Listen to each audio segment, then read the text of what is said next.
Hey, welcome. This is Jeremy Henniger, the Director of Statewide Assessment, and this is part 2 of our Statewide Assessment Regional Workshops, the recording for that from October 2019. In this section, we're going to talk about NSCAS updates. So first, we're going to talk about NSCAS data. I think the most important thing that we came away from this past year is just reiterate, and something that we already knew, but to reiterate, that clean data is a partnership, right? So NDE, our testing vendors, our student information system vendors, and our districts all have a responsibility to try to make sure we have clean data. And it's really all of us working together that makes that happen. In this age of accountability, it's more important than ever that our data is right. And that's from assessment data to attendance data and so forth. So I really encourage everybody to work at this and to reach out if you have questions, and try to work together to try to make sure that data is as clean as possible. So if we're talking about NSCAS data, obviously, in this presentation, so if we think about advisor system, map growth and NSCAS general rosters, those records merge, and then they will not be deleted. It's important to note that advisor is the source, the ultimate source of information. So advisor information overrides anything that you put into the CAP system or PA Next for ACT or Insight for alternate. So it all goes back to advisor, and advisor goes back to what is in your student information system, obviously. So that information always overrules something that gets put in later. Also know that students enrolled up into the last day of the regular test window, so in that first 6 weeks, we expect them to test. It is a district's responsibility to reach out to the previous district and to make sure and to see if a student is tested or not. We still have instances where students are tested multiple times, which is really not acceptable. It's really not fair to the student at all, because they're being tested twice. So it's really important that you reach out, and vice versa. It's also important that if you give information to another district, that it's accurate, that you've done your due diligence to make sure that you're correct about whether a student has tested or not, and work together to make sure that student doesn't have to test more than once for statewide assessments. In general, also notice that we'll also put out a specific date for this. So if a student enrolls after a specific date, then you would need to test that student. FTE, or full-time equivalency, this is one of the areas where we still are getting a lot of errors, and so we just want to reiterate this information. So if you're sharing educational responsibility for a student, so a student is homeschooled, a student goes to a parochial school, once you have them 51% of the time or more, then they need to be tested. Up until that point, they should not be tested. So if they're at 50%, they're not tested. 51% or more, they are tested. The one exception to that is if a student is 100% yours, right? So they're only there part of the day, but they don't receive educational services from anyone else. So they're just, for whatever reasons, behavior, because of a disability, fatigue, those type of things, they're only doing part days, but they're all yours when they're getting educational services. Then you need to test those students as well, because they're 100% yours and not some portion of somebody else's. Where we see a lot of errors on this is FTE. A lot of times when whoever's putting the information in the student information system, so then the SIS, they're not always putting this information in there correctly. And so we pull 51% of the time or more students and send those to the test vendors. So if that information is not correct, then those students get pulled, they're in the system, then we have to deal with that. So it's much easier if information is clean to begin with. It's a lot easier to make sure that we catch and correct everything that we need to as we move forward. So really spend some time, whoever's putting information into your student information system, make sure they know about this, and how to figure out full-time equivalency or not. Also, can't stress this enough. We seem to be doing better at this, but it still is a problem. So in high school, we don't test juniors. We test third-year cohort students. That has been the case since I've been at the department, and even before that, so over 8 years now.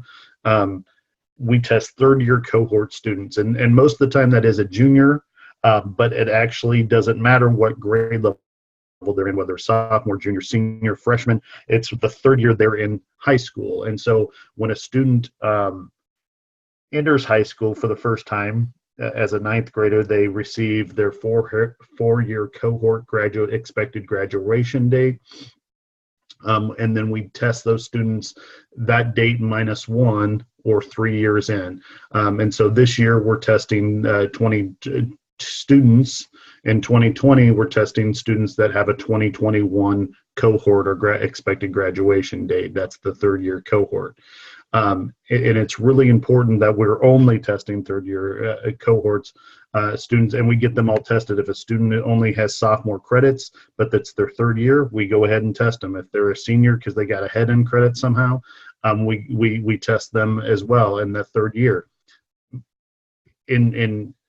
Also, we don't test students that are not in the third year cohort, right? So if a student has extra credits and they're a junior this year, we wait till test them until it's their third year cohort year.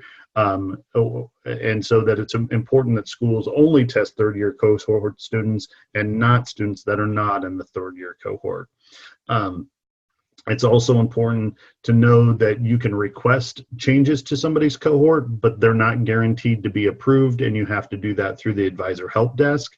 And so you want to get those done early if possible and get that taken care of.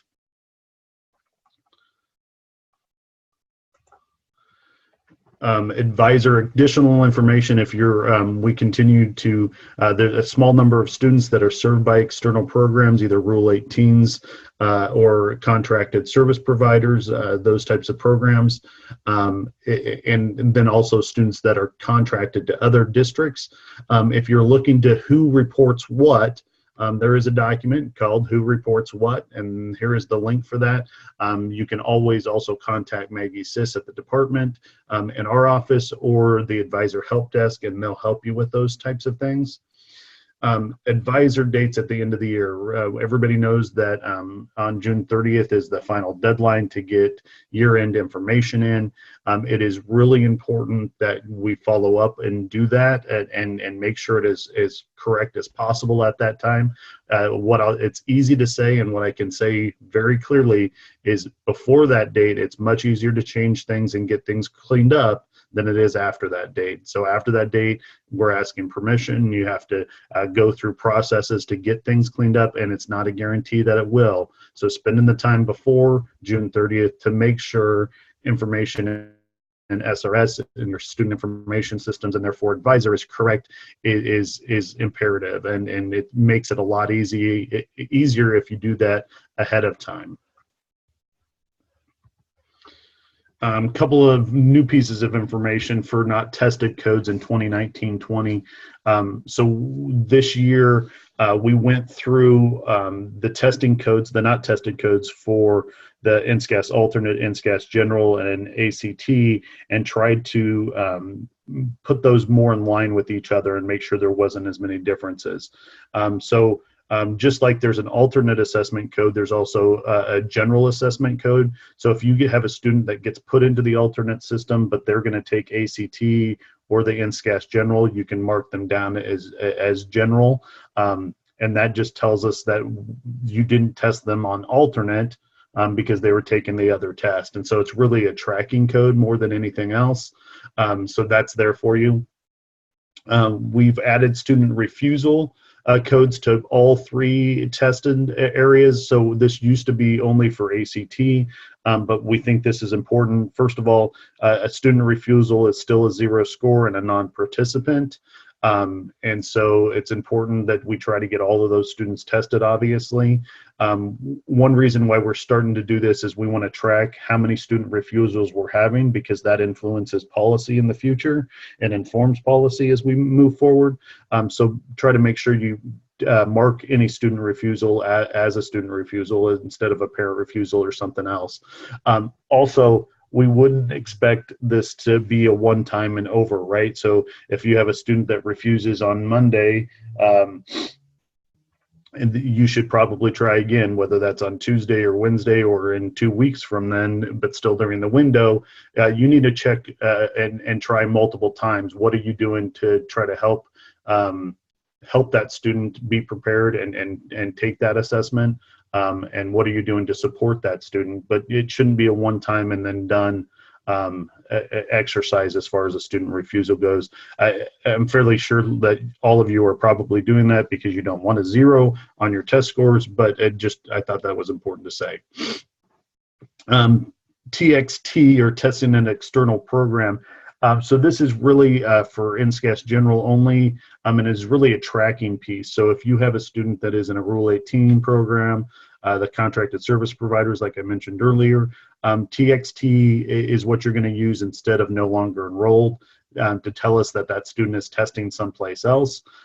Then we know that we need to go get that score and bring it back and put it in your data set. So it really is a tracking piece. It's not really a not tested code in the fact that you'll see it on a report or anything like that. It's a way for us to know that we need to be looking for that score someplace else. And so that should be better than using no longer enrolled, because it's clearer about what happened with that individual student. No longer enrolled, just a reminder on this. This doesn't change very much. We've been using it this way for a long time. So obviously, if a student leaves your district before they test, you would put no longer enrolled. But also, if a student enters your district and they tested one subject but not another subject, for the subject that you wouldn't test them, you can put no longer enrolled as well. So it works if a student was there or wasn't there, or if a student wasn't there, that no longer works for both cases of when they're coming into your district and when they left your district. So it works for both purposes as far as that goes. And first of all, notice these are tentative dates. It just kind of give you a time frame of what's going to be happening this year as far as cleanup calendars go. These are not in stone. We're still working on trying to move these sooner than later. But we wanted to kind of set that up for new people to say these are when we're doing these things. You'll notice that they happen, some of these things happen in June and July. We really can't do anything about that. What I can promise, well, first, that I know many people are on vacation during that time. Many people maybe not on contract during that time. We still need to get these cleaned up during this time because we have an obligation to get the results back to everybody as soon as possible. What I can say is we'll let you know when those dates are, and when you should be expecting emails from us, and when the cleanup windows are, so that you can plan on that or have somebody else, if you're on vacation, do that at that time. Most of the time, for most of our districts, right, especially for our smaller district, those cleanups don't take very long at all. They can be done fairly quickly, and you should be able to get back to enjoying some of your summer in those cases. The windows are going to be 7 to 10 days long, depending on how much time we have. What we would say in general is don't wait till the last 2 days, and not because procrastination is a bad thing. Sometimes it's necessary, right? But the important part about it is that if you wait till the last 2 days of the window, and you need something corrected in Advisor, oftentimes it takes longer than 2 days to get those things corrected in Advisor. And if it's not correct in Advisor, we won't change the result, right? So if we're waiting on a cohort change, we're not going to change the assessment data until it's been actually changed in Advisor to remove a 0 score. And so, and that's very important, right? That gets corrected in Advisor before we're going to change our results, or clean up the data in whatever way. And so if you wait till the last day or the last 2 days, it's really hard to get those Advisor changes and updated to reflect that, so that we can therefore correct assessment data. As always, if you have questions about any of this, Maggie Sis in our assessment office is a wonderful asset to us, and she can answer lots and lots of questions. In general, last message about data is taking care of these things earlier is always better than taking care of them later. If you have questions, reach out and ask, as opposed to doing so afterwards, because it's much easier to clean up when we do that ahead of time. Okay, NSCAS ACT. So what's new? Couple of things. First of all, ACT has removed the proctor caching requirement. So if you test online, you no longer have to do proctor caching. With that being said, NDE and ACT still recommend it. And it's really related to how many students that you have testing. If you're testing a lot of students, or you have other activities going on in your school that are going to use bandwidth, we recommend proctor caching. If you have 1 or 2 students that are going to do makeup tests, it's probably not necessary, but it will reduce the risk, right? So anytime any online testing, you reduce the risk by having proctor caching, but it's not required anymore, just recommended. Also, make sure that you're doing the mock administration and browser lockdowns, because those are really important steps to making sure that you have successful online testing. In the accommodations area for ACT this year, ACT has added 6 new EL languages. Remember, those what that means is they get the directions in their whole native language. The test is still in English, so those 6 languages have been added, and to further those supports, so those are available. Customer care. So customer care support has been moved for ACT to a new company called StarTech. They think that will be beneficial and improve wait times, reduce wait times for people calling into their customer service. What I would say in general is that we have a wonderful asset. Iris Owens is ACT employee, but she's housed in the Nebraska Department of Education office, and she knows our program better than anybody else. She's a wonderful asset. If she doesn't know the answer, she'll go out and find it for you, or let you know where you need to call. So always, I would say, if you have questions about ACT, your first stop should be with Iris. She has 2 email addresses there and a phone number. If you have questions, she should be your first stop. ACT Test Center Manager. So ACT on the national test days has been using basically an app called TCM, or Test Center Manager, to manage the proctoring for those national test dates. There's been very good reviews on that. People find it very useful to manage the paperwork, to manage the timing, and they have also reported less problems with timing irregularities and those types of things. So we'll be using this for our state testing date, the NSCAS ACT, in the spring. There will be training on this, on how to use it, but we think this will be an asset, and hopefully it will reduce misadministrations and other problems, and help overall make sure we have all the paperwork turned in that we need to. Okay, ACT 2020 test dates. These have been out for a while. They've actually been out since the summer of 2018.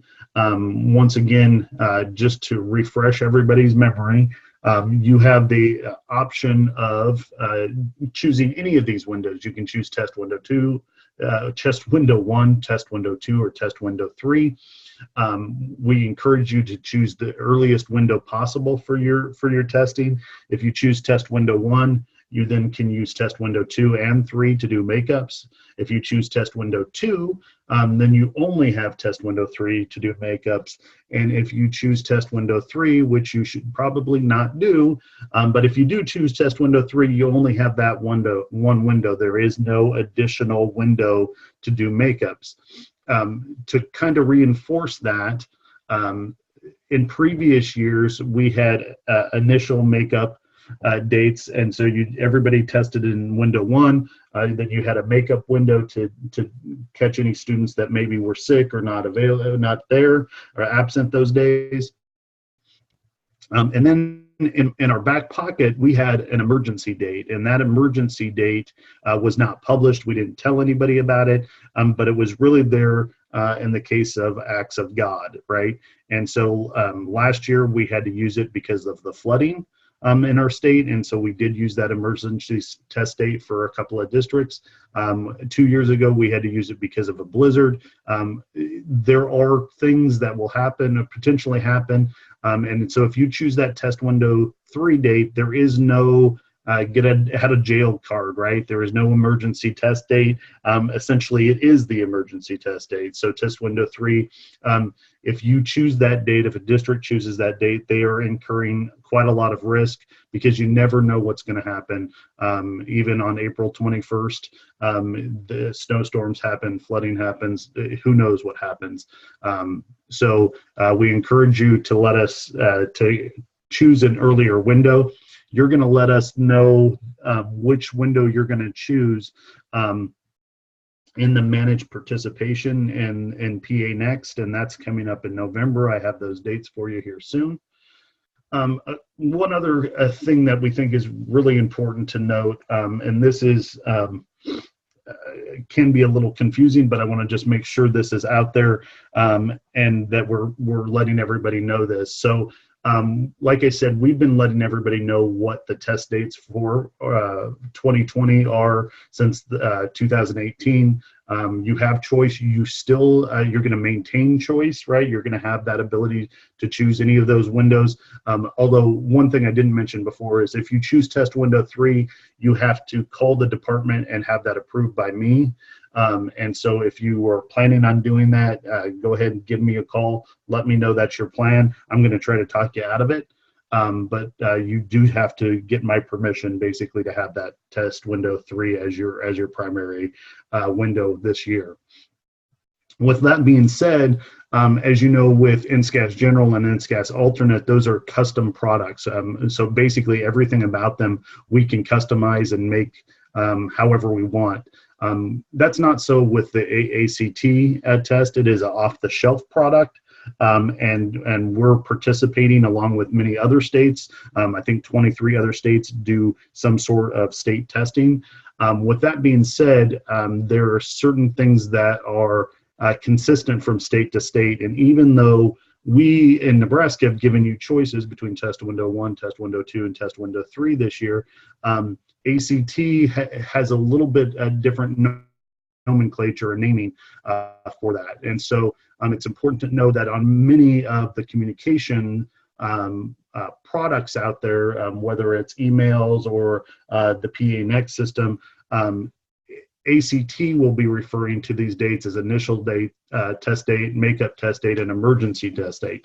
Now, that doesn't mean you don't have choice. You can still choose to use test window 2, which would be the makeup date, to do your primary testing. But it's important to note that when you're doing this, that you're choosing the right date. So in the system, it may say makeup test date, but you need to make sure that you mark the right dates that you're going to use. One of the reasons why we're worried about this, and we're trying to do a good job of communicating about this now and get this information out there, is it's really important that you use the correct form. For instance, if you have forms for test window 1 or the initial test date as it's listed here, and you use those in test window 3, then those would be misadministered, and those students would not get scores. The school would not get scores. So it's really important that you pay attention to the forms that are going to be used and make sure you order the right material. If you have any questions at all about which window, what it's called, any of those things, if you want Iris to walk you through any of that, call Iris. She'll help you with that to make sure that you get it right. So this is just a crosswalk. You see test window 1 is the same as initial test date. Test window 2 is the same as makeup test date, and test window 3 is emergency test date. We have an email that's going to go out soon about that to all of the DACs, the district assessment coordinators, and also all the school test coordinators. And then we'll do our best to continue to communicate that over and over again to try to make sure there isn't any confusion and that everybody gets that right. Some of the test dates coming up that we have, the week of 10/7, ACT online prep opened up. Emails were sent out. If you have questions or need any access to that, if you chose ACT online prep instead of ACT, pre-ACT, give Iris a call and she'll help you with that. Hopefully if you chose that option, your district is getting in there and being able to use that. The week of actually the schedule of events is not out as of the recording. It should be out before the end of October. A couple other important dates. 11/1, so November 1st, that is the last day to download any reports from last year. So any ACT reports that are in PA Next from 2019 administration, that's the last day that you have to pull those out and download those to your district. It's important that you do that and that they're put in a place where whoever needs to get them can, and that you have a plan to pass those on from one DAC to the next DAC if you leave. And so 11/1 is the last day for that, because on 11/4, PA Next will be set up for 2020. You'll then have access for the 2020 administration and PA Next. Students won't be in there till January, but then also the accommodations window opens, and so you can be requesting accommodations starting on 11/4.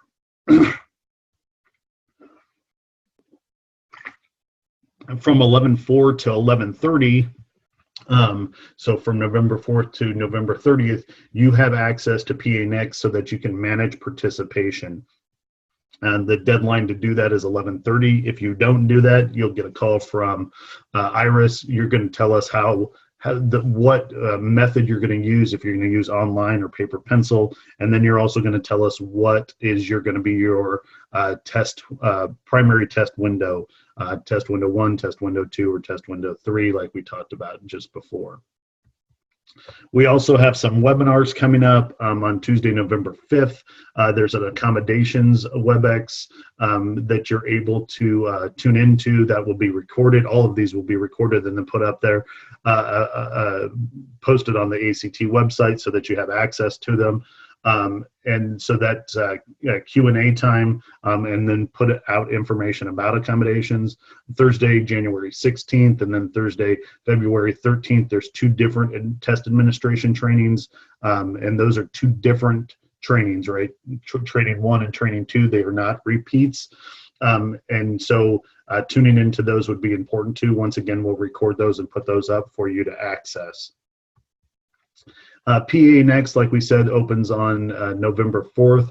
This is a sample of what it's going to look like, or what we think it's going to look like. The last time we knew, they were still tweaking some of these parameters on here. If you have any questions at all about this and how to fill this out, feel free to call Iris and she'll help you walk through that to make sure that you get the right information in. You have till November 30th to get that information into the system.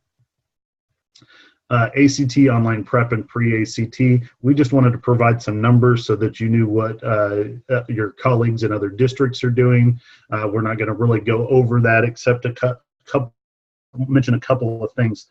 So spring and second year cohort there at the bottom on this table, you'll see that there's a lot of districts that have moved to giving the ACT and the pre-ACT to their second year cohort or sophomores at the same time. So they use the same day to do that. And that's an option for you. We don't, the department doesn't have a policy about which is best, or you're able to choose any of those that you want to. We just wanted to put information out there for you. One thing that I'll mention about pre-ACT in general, and this is just kind of for your information, so if you have a strong opinion about it, you might want to reach out. So there has been repeatedly calls for a growth measure at the high school in our AQuest accountability system. So there is no growth measure because we only test one time at high school. Some people have put out there that maybe we should be using pre-ACT and ACT to get a growth measure. There might be some benefits to that. There might be some drawbacks. If you have opinions about that, whether we should be using that as a growth measure or we should not be using it as a growth measure, I would encourage you to reach out to Lane Carr, who is the Director of Accountability, and let him know what you think. If you have a strong opinion either way, it's probably important to reach out before those decisions are made if you have a strong opinion about that. ACT score replacement. So last year, we instituted a score replacement policy where if a student got a very high score before they took the state test, they could replace that state test with that earlier score. We intended this to only be for students with very high scores. In fact, perfect scores is what we would prefer. And so it was used in a way that we think is consistent with what we communicated last year. If a student has a perfect score, the likelihood of them wanting to or be willing to take the test again is very small. There's really no point in them taking that test again. And so last year we had 10 forms submitted. 7 of those students that submitted forms qualified. Of those 7, 5 had perfect scores, and 6 of them actually took the writing test. So some people were concerned. We don't require the writing test, but you have to have high enough scores in all 3 areas, ELA, math, and science, to be able to qualify. The 3 students that didn't qualify didn't have high enough scores across all 3 of them to qualify for this score replacement. In general, if we have a student that has a score that can be improved, we want to encourage them and counsel them into taking the test again.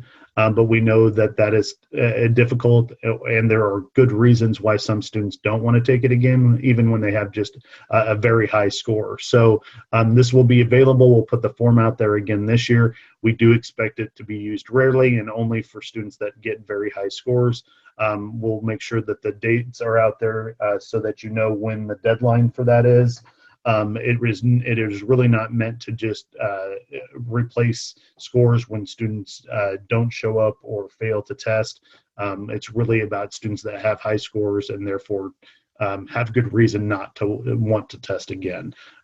So hopefully we'll continue to see that used in a way that we expect it to.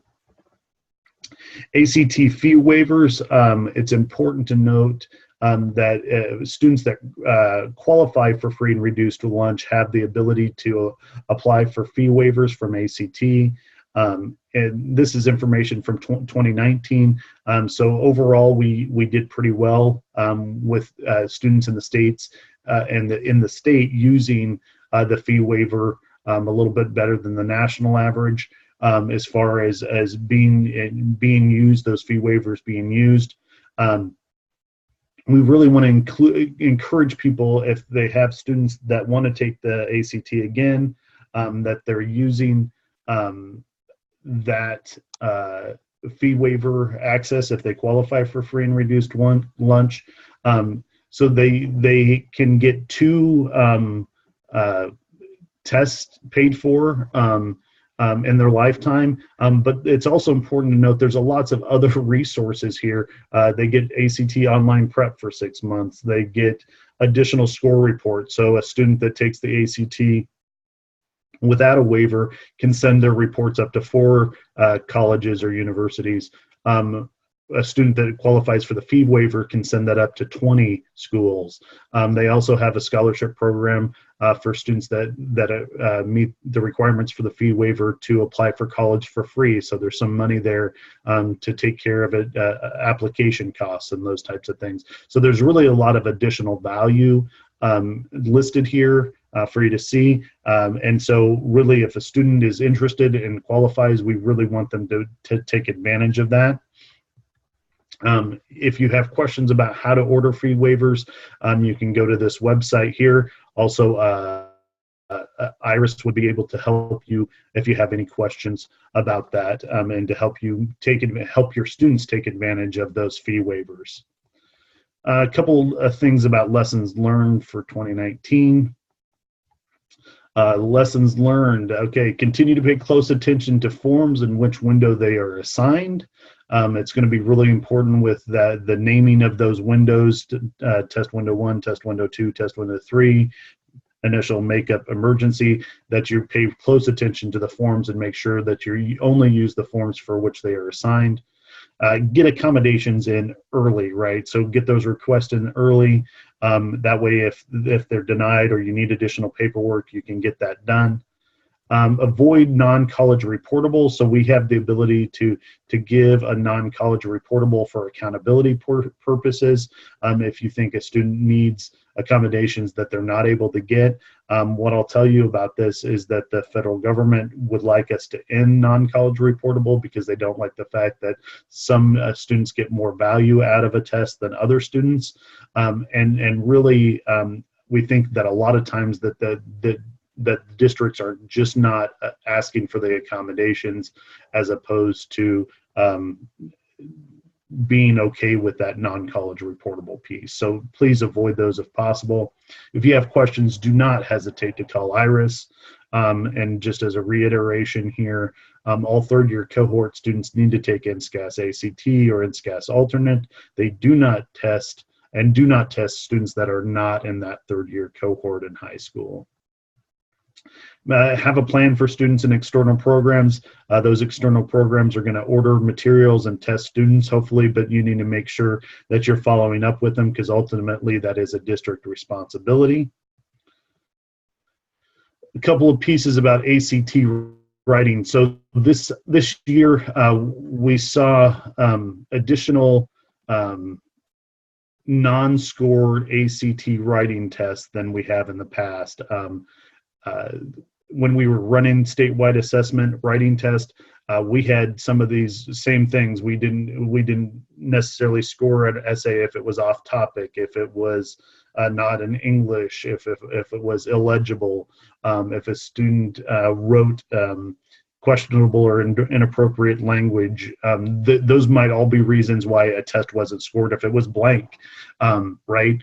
And so one thing we are working on is trying to get this information. So even though these are reasons and we can accept that there's reasons, if we don't know why as a state or as a district or as a school about why our students' essays are not getting scored, then it's really hard for us to do anything about it. For instance, if we had several students that had off-topic essays, then maybe we need to work with our ELA teachers to help students figure out how to make sure their essays are on topic, as opposed to if as students said, I'm just not taking this test, that is a very different approach to how we try to fix it. And so we are working at the department with ACT to try to get that information for districts and for the state. We'll keep working on that, but know that these are reasons why they're not scored as we move forward. Couple of notes about misadministrations and prohibited behaviors here. So there's lots of reasons why a student might receive a misadministration. I'm not going to go through them all. You can look back on the PowerPoint if you like, or prohibited behaviors that might result in an invalid score. But I think it's important to look at some of the numbers, because we can't, in general, we can't correct things as a state unless we talk about it, unless we know about it. So there's a couple of pieces that I want to make sure that we're kind of getting out in front of maybe a little bit. So the first one is here on worked ahead or behind. So 35 students in the state last year received misadministration, or it was prohibited behavior, and got 0 scores because they worked ahead or behind. So some things that I would think about if I was in your position at a district or a school is sharing that information with my third-year cohort students. No, it makes a difference to them potentially that 35 students got caught last year. It also makes a difference that they know that the proctors are trained for and look for students that work ahead or behind. One thing I'll note about online testing is students can't work ahead or behind, so that's one advantage there. But in general, if students know that that students get caught and got caught pretty frequently, 35 times last year, then they're less likely to do that. So I'd let them know that about that well before the administration of the ACT. The other thing that I would tell students is that I would remind them that teachers have a professional responsibility to report that, right? Just because they like the teacher, they know the teacher has a professional responsibility to turn a student in when they're working ahead or behind or have any prohibited behavior, and that their teaching license is on the line if they don't do that. And so it just reinforces the idea of how serious this is and how they should not cheat, because I would imagine that all 35 of those students in these cases wanted the highest score possible. The irony is they actually got the lowest score possible because they were working ahead or behind. Another area that I think we could reflect on here is the 13 students that possessed a phone or alarm. I know many of the schools are taking phones from students before they ever go in the room. They're checking them in. I know that is a logistical that logistically that's a lot of work to do, but students are trained from the moment they get a phone to pull it out whenever they want to, and so it's really hard to train them not to do that. So I really would like districts to think about how can we help mitigate that, how can we help reduce the number of times that happens. And so having processes and procedures in place that discourage that from happening are really important. In general, I think one of the biggest things that I'd like to point out is if you have a misadministration, right, you need to contact ACT and NDE immediately to discuss options, right? So that's a misadministration. If you have a timing that gets a timer that gets off because a proctor hit a button, didn't hit a button, whatever the case may be, and you have a misadministration because of a timing error, you need to let us know immediately so that we can talk about if we can do that during a make it up during a makeup window. We don't allow prohibited behaviors to take a test again. So if a student works ahead or behind, we're not going to let them have another chance. They had their chance and they're done. But if there is some sort of error that occurs, we want to try to correct that and give students an opportunity to get a valid score if at all possible. So what you need to do is contact ACT and NDE IRIS immediately to discuss options, because if the deadline to order materials has passed, then we can't do anything about that. Last piece about ACT here is parental consent. Over the last month, I've been having conversations with the U.S. Department of Education. It's pretty clear that we have possibly been violating privacy guidelines as a state and as districts, whether that's FERPA, IDEA, or PPRA here, because two different reasons, right? So because the interest inventory asks questions about family income and about religion, we're violating the Privacy Acts in that way. And also ACT, as far as sharing information to third parties, we're also probably violating some of those or potentially violating some of those privacy laws. So what needs to happen, and so that's important, because basically if we don't obtain parental consent for students under 18, they're going to lose out on opportunities, right? So they're not going to be able to share their scores with colleges. They're not going to be able to participate in the EOS program, which connects scholarships with students that might be qualified for those scholarships. Also, the information that comes back from the interest inventory is pretty valuable, can be pretty valuable for students and for counselors. And so there's a lot of reasons why getting this information and having this is important. So NDE is working on additional guidance and samples that will be provided as soon as possible. We are going to have to get, districts are going to have to get parental consent from all students that are under 18. It's probably just wise to get it from everybody if possible. to take this test or to participate in the interest inventory and to share those scores. If you don't get it, students will be able to still test, but ACT won't be able to share those results. Districts are going to keep this information on file themselves. They won't have to send this in, but we are going to have to track it. So we're working on a lot of pieces. There'll be more information coming out soon for this. And so very soon you'll get additional information. If you have questions or concerns about this, please let our office know.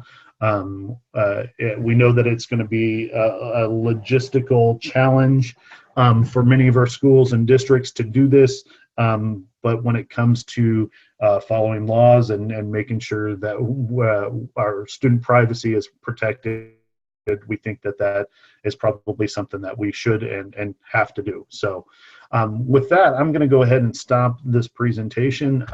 Tune back in for part 3 if you're interested. Thank you for your time. And we're going to talk about NSCAS alternate, NSCAS general, and some information about certified facilitators in the next section. Thank you.